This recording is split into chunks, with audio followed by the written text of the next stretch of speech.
이런 불공정한 게임의 룰에서 누가 이런 부동산, 아파트나 이런 걸 사가지고 누가 전세나 월세를 그건 누가 줄까? 라는 생각 최근에 많이 하게 되는 요즘입니다. 오늘 일을 하다 보니까 여러 가지 생각이 많이 들었습니다. 그래서 한 5가지 정도로 앞으로 미래에, 먼 미래도 아니고 가까운 미래에 저 같은 생각을 하는 다주택자, 임대사업자, 투자자분들이 계속적으로 나오지 않을까라고 생각하면서 왜 앞으로 투자자들이 점점 줄어들고 이런 불공정한 룰에 있는 완전 한쪽에만 너무너무 불리하게 되어 있는 이런 상황이나 환경 속에서 누가 투자를 하고 누가 임대를 줄 것인가에 대해서 회의적이다.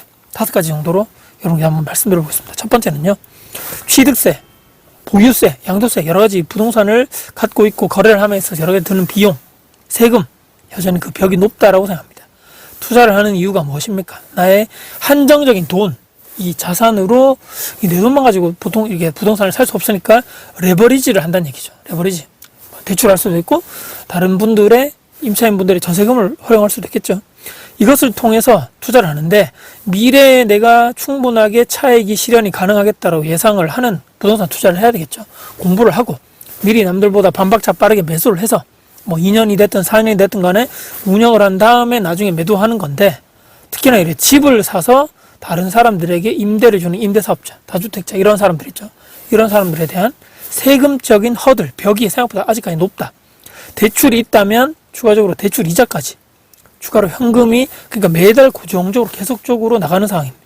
저 또한 이제 3년째 추가적으로 매수를 한다거나 투자를 한다거나 그렇게 없는 거죠. 계속적으로 저는 몸집을 줄이면서 매도를 하고 있는 상황입니다. 이처럼 몸집을 줄이는 포트폴리오가 계속적으로 진행돼 가고 있는 이런 상황에서 저는 지금 이게 맞다고 판단이 됐기 때문에 많은 매물들을 보유하고 있고 가지고 있는 것이 실상 지금도 마찬가지이지만 향후 미래에도 크게 아직까지는 이렇게 큰 이런 변화에 이런 분위기가 오지 않을 것이라고 제가 예측을 하고 있기 때문에 첫 번째가 아직까지는 세금적으로 너무너무 벽이 높고 계속적으로 가져가는 것은 의미가 없다라고 생각하기 때문에 첫 번째 이유고요. 두 번째는 지난 정부 플러스 이번 정부도 마찬가지고요.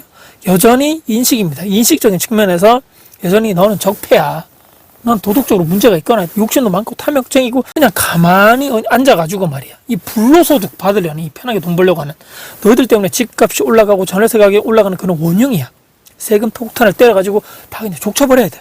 박멸시켜야 하는 바퀴벌레보다 이런 못하는 족속들. 좀 관리 운영하면서 가장 신경 쓰는 것 중에 하나가 이런 해충 관리거든요.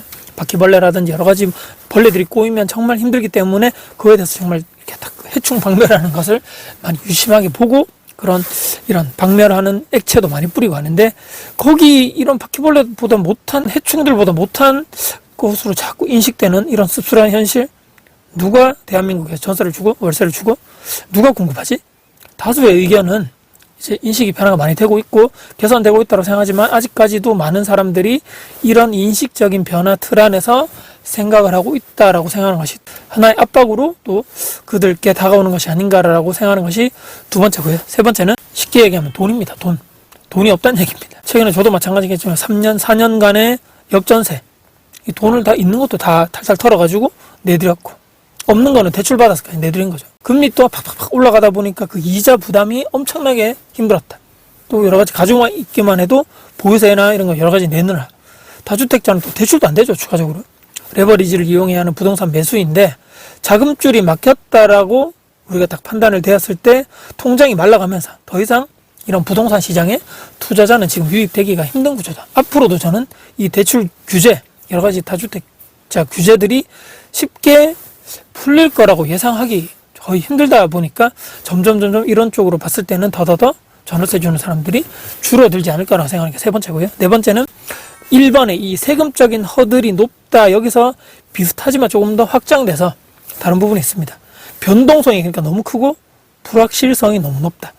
전세금에도 최근에 세금을 더 추가적으로 부과를 해야 된다. 이 간주 임대료가 있었는데 더더더 강화를 해야 된다라는 여러 가지 이슈들이 있습니다. 즉 집을 사서 취득세부터 재산세, 보유세, 나중에 차익이 있다라면 양도소득세까지 보유한 이런 매물들이 많으면 종부세까지 내야 되고 전세금 또는 월세금 합쳐서 이 간주 임대료라는 세금을 내게 되는데 전세금, 그러니까 2년 전에 비해서 그대로면 오히려 내 입장에서 마이너스가 되는 거죠. 여러 가지 세금 이미 다 냈기 때문입니다. 세금 낼 거 다 내고 그동안의 시간이나 에너지나 돈의 이 기회비용들 다른 데 투자를 했었더라면 그런 모든 기회비용을 그런 게 날리게 되는 건데 누가 이런 리스크를 안고 굳이 힘든 이런 부동산 임대업에 도전할까?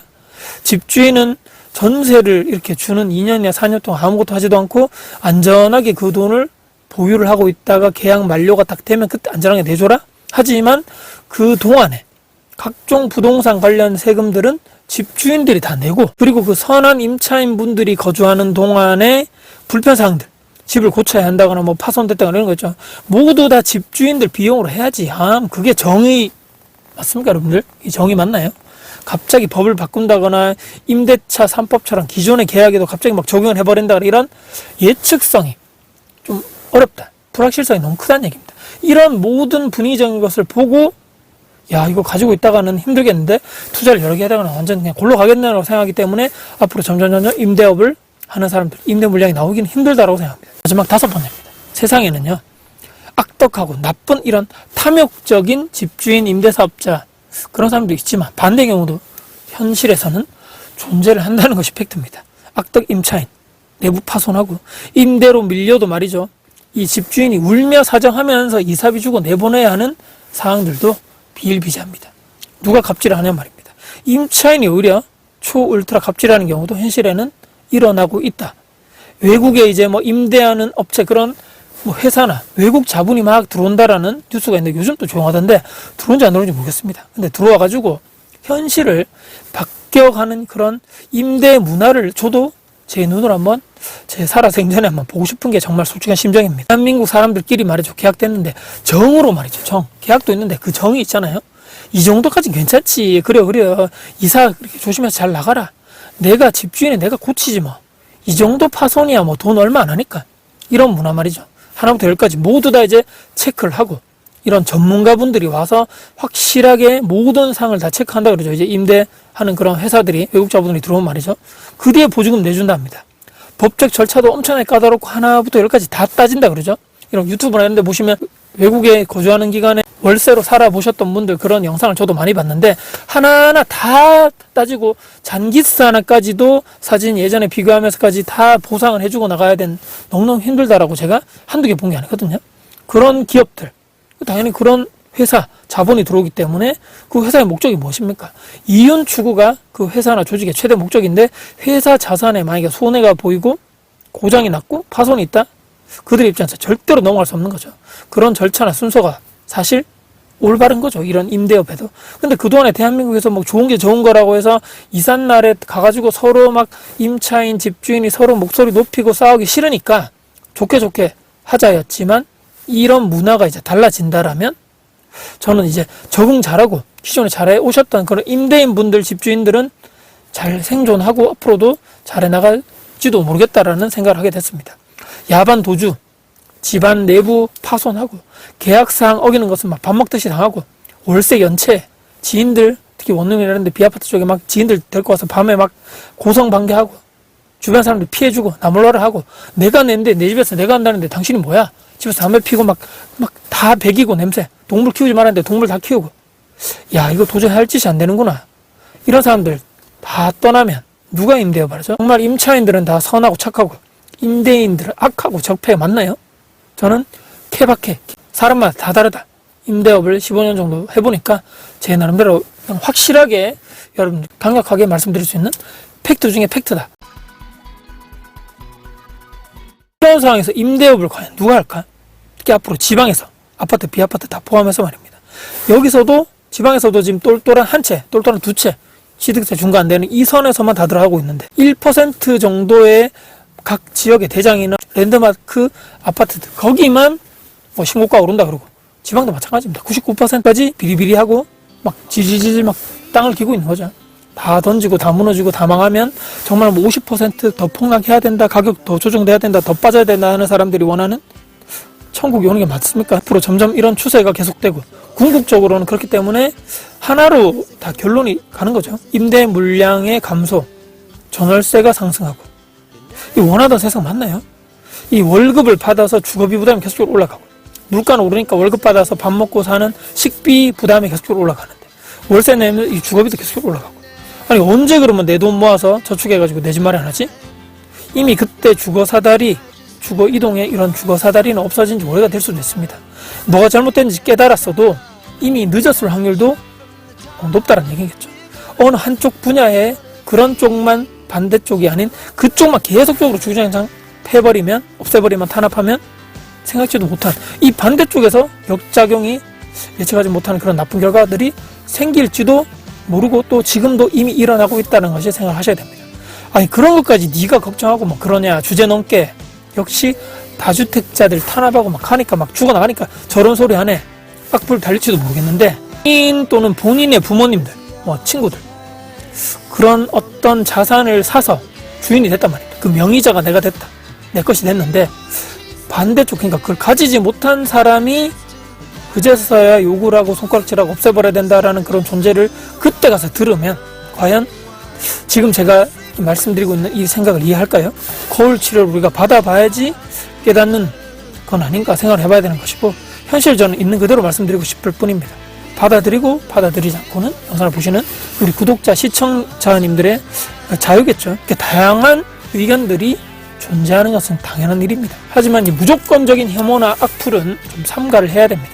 이것이 바로 건강한 토론 문화, 그런 것이 형성된 기초가 아닌가라고 생각하면서, 주거비는 앞으로 계속적으로 올라갈 것 같다.